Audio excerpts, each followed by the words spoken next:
Et en prélude à la célébration des 30 ans d'existence et service de l'aéroport de Libreville, qui coïncide également avec la cessation de son contrat avec l'État gabonais, le directeur général de cette entreprise a animé une conférence de presse au cours de laquelle il a décliné les grandes articulations des festivités, non sans dresser le bilan des activités de l'ADL. Kenny Kanga Boussamba, Gérard Magnagna nous font le point.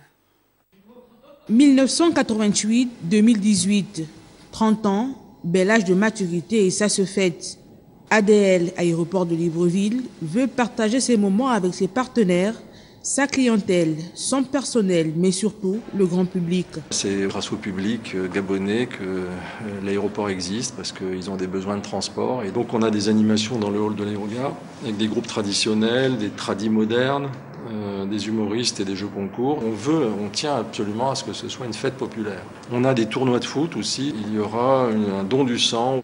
Celui qui porte le nom de Léamba, premier président de la République gabonaise, aura été le premier à contracter un partenariat public-privé en Afrique. 3 décennies plus tard, alors que le contrat le liant à l'État gabonais est arrivé à échéance, un bilan chiffré et surinvestissement s'impose.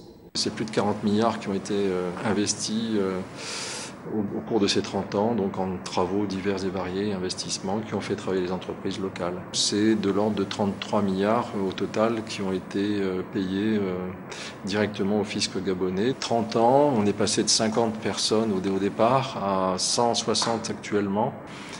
Mais c'est aussi, bien sûr, 1000 personnes, pas moins de 1000 personnes qui travaillent sur l'aéroport.